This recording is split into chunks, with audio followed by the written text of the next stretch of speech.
இப்போ உள்ள காலகட்டத்தில் ஆதார் அட்டை இல்லாமல் ஆவண வேலைக்கு போகிறதுனா சாத்தியமே இல்லை. வங்கி, சிம் கார்டு, ரேஷன், மானியம், வரித்தாக்கல் இப்படி எல்லாத்துக்குமே ஆதார் அட்டை கண்டிப்பாக தேவை. ஆனால் ஒரே ஒரு தவறு.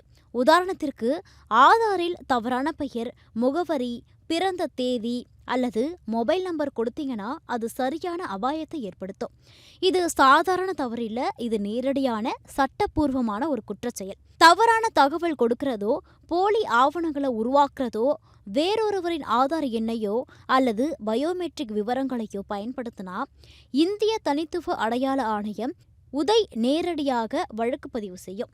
இதுக்கு இந்திய ஆதார் சட்டம் 2016 நேரடி தண்டனை இருக்கு. பிரிவு 38 படி ஒருத்தர் தெரிந்தே வேறொருவரின் ஆதாரை பயன்படுத்தினா அவருக்கு ரூபாய் 10,000 முதல் ரூபாய் 1,00,000 வரை அபராதமும் 3 ஆண்டுகள் வரை சிறை தண்டனையும் விதிக்கப்படும். பிரிவு 39 படி யாராவது அனுமதியில்லாம ஆதார் தகவல்களை சேகரிச்சாலோ பகிர்ந்தாலோ அதுக்கும் அதே மாதிரி சிறை மற்றும் அபராதம் இரண்டும் வரும்.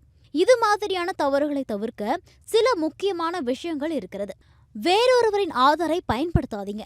ஆன்லைனோ ஆஃப்லைனோ எந்த பத்திரிகையிலும் தவறான தகவல்களை நிரப்பாதீங்க. போலி ஆவணங்களால் ஆதார் எடுக்க முயற்சிக்காதீங்க. வேறொருவரின் ஆதாரை நகலை பதிவிறக்கம் செய்யாதீங்க. முக்கியமாக உங்கள் ஆதார் விவரங்களை எந்த ஒரு அனுமதி இல்லாத நபருக்கோ வலைதளத்திற்கோ கொடுக்காதீங்க.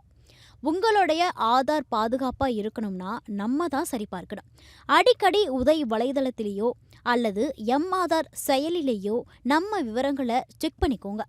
உங்கள் மொபைல் எண் ஆதாருடன் இணைக்கப்பட்டிருக்குன்னு உறுதிப்படுத்திக்கோங்க.